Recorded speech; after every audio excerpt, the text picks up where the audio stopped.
आप लोगों ने कभी न कभी विशिंग वेल के बारे में सुना होगा। एक ऐसा कुआं जिसमें लोग सिक्का डाल के अपनी विश मांगते हैं। आज की कहानी ऐसे ही कुएं के बारे में है। तो शुरू करते हैं आज की कहानी।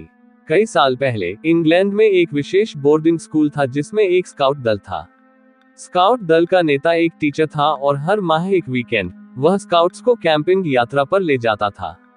स्काउट दल में एक युवा लड़का था जो बहुत ही शैतान था। उसका नाम स्टेनली जेनकिंस था और वह हमेशा शरारतें करता रहता था। चाहे उसके टीचर ने उसे कितनी ही बार मना किया हो, वह कभी नहीं सुनता था। एक वीकेंड उनकी ट्रिप एक गांव में गई। उन्हें एक किसान की जमीन पर कैंप लगाने की इजाजत मिल गई। वह स्थान एक पहाड़ी पर था जहां से एक गहरी घाटी दिखाई देती थी। शिक्षक ने लड़कों को चेतावनी दी कि वे अपने आप इधर उधर न घूमें और उन्हें बताया कि किसी भी परिस्थिति में उन्हें घाटी में जाने की अनुमति नहीं है। जब शिक्षक और अन्य स्काउट्स तंबू लगा रहे थे, स्टेनली जेनकिंस और उनके दोस्त घास में बैठे थे। वे कैंप लगाने के काम में कोई मदद नहीं करवा रहे थे। इसके बजाय वो लोग कुछ खुराफाती काम करने की प्लानिंग कर रहे थे। जैसे ही स्टेनली जेनकिंस ने घाटी में नजर डाली, उसकी नजर एक खेत पर पड़ी जो कांटेदार तार की बाड़ से घिरा हुआ था। उस खेत के मैदानी इलाके के एक कोने पर एक पुराना पत्थर का कुआं था। उस इलाके को देख ऐसा लग रहा था कि जैसे इस मैदान का कभी उपयोग ही नहीं किया गया हो। ऐसा इस वजह से लग रहा था कि उस पूरे इलाके में घास फूस और झाड़ झंखाड़ ही उगे हुए थे और कुछ नहीं। तभी उन्होंने उस किसान को अपने कुत्ते के साथ आते देखा जिसकी जमीन पर वो लोग कैंप लगाकर रुके हुए थे।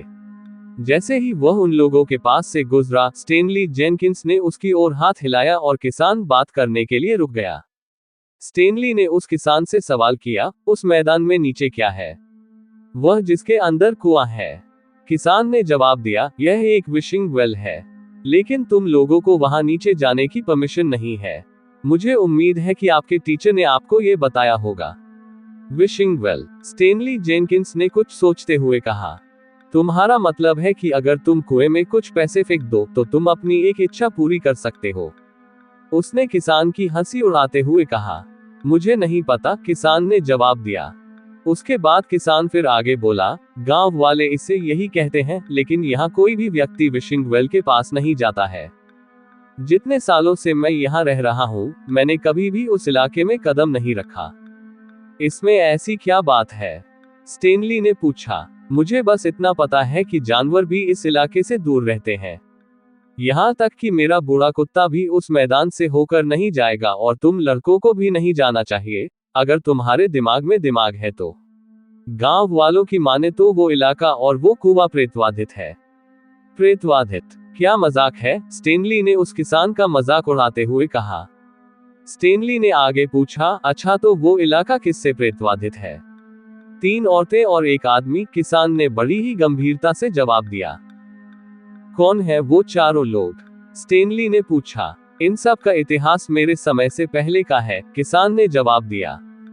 लेकिन मुझे मेरे बुजुर्गों ने बस यही बताया है कि वे कुएं में मर गए थे या उसमें मृत पाए गए थे।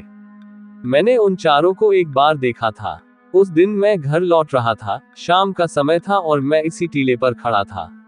मेरे बूढ़े कुत्ते ने भी उन्हें देखा था। वे झाड़ियों से बाहर आए और इधर उधर रेंगते रहे। वो चारों बस काले चिथड़े और सफेद हड्डियों के ढांचे थे। ऐसा लग रहा था मानो मैं उनके हिलने पर उनकी हड्डियों की चटकने की आवाज सुन सकता हूँ। मैं उनके चेहरे नहीं पहचान सका, मैं केवल उनके दांत देख सका। स्टेनली को छोड़ बाकी सारे लड़के डर रहे थे ये सब सुनकर। स्टेनली ने हंसते हुए पूछा, फिर आगे क्या हुआ? किसान ने कहा, मुझे नहीं पता कि क्या हुआ, बस मेरा बूढ़ा कुत्ता दौड़ने लगा और मैं उसके पीछे दौड़ने लगा। तो मेरी सलाह मानो लड़कों, अब तुम यहाँ के इतिहास के बारे में जान गए हो, इसलिए मेरी सलाह मानो, उस विशिंग वेल से दूर रहना। इतना कहकर किसान ने अपनी टोपी उतारी और वहां से चला गया। लड़के उसे घूर कर देखते रहे। स्टेनली ने कहा, कितना बड़ा वाला पागल आदमी है, मुझे इसके एक शब्द पर भी विश्वास नहीं है। अगली शाम उनके शिक्षक ने सारे स्काउट्स को इकट्ठा किया और सबकी गिनती की। उसने देखा कि एक लड़का गायब था। रोल नंबर कॉल करने के बाद उन्हें पता चला कि लापता लड़का स्टेनली जेनकिंस था। बाकी के स्काउट्स में से किसी को भी ये पता नहीं था कि वह कहाँ था। तभी एक लड़का बोला, हो सकता है कि वह विशिंग वेल पर चला गया हो सर। टीचर का चेहरा पीला पड़ गया। विशिंग वेल, वह कांपने लगे। लेकिन तुम सभी को सख्त हिदायत दी गई थी कि वहां न जाएं।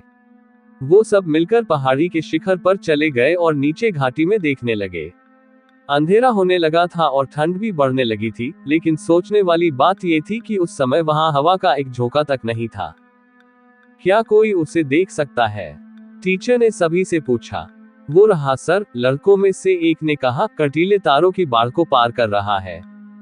क्या आप उसे देख पाए? हाँ सर, यह वही है, दूसरे लड़के ने भी कहा।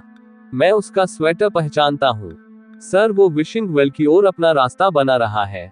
स्टेनली बेवकूफ, शिक्षक गुर्राया।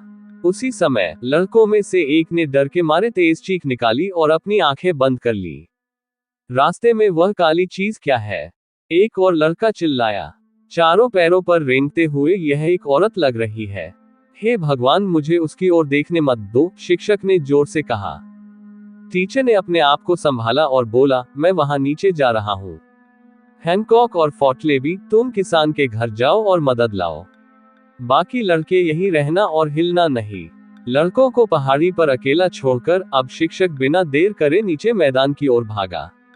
वह डर गए जब उन्होंने झाड़ियों से एक और काली आकृति निकलते देखी, फिर दूसरी और फिर तीसरी। उन्होंने स्टैनली को विशिंग वेल की ओर जाते देखा। स्टेनली ने ध्यान ही नहीं दिया कि काली आकृतियां उसकी ओर आ रही हैं, अपनी बाहें फैलाए हुए आगे बढ़ रही हैं। लड़कों ने उसे चेतावनी देने की कोशिश करते हुए जितना जोर से चिल्ला सकते थे, चिल्लाना शुरू कर दिया।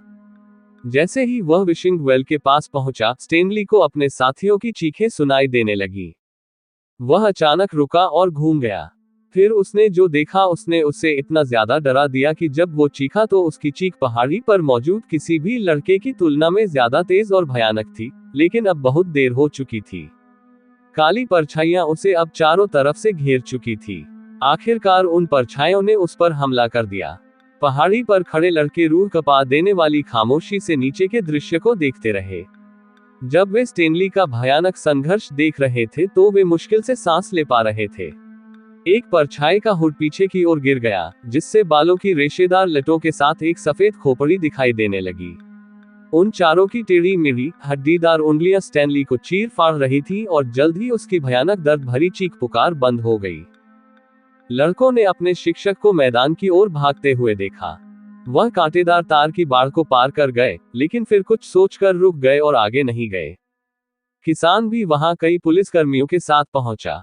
लड़कों ने नीचे मैदान की ओर इशारा किया और चिल्लाए, उन्हें वह मिल गया और उन्होंने उसे पकड़ लिया। बार बार बस वो यही दोहरा रहे थे।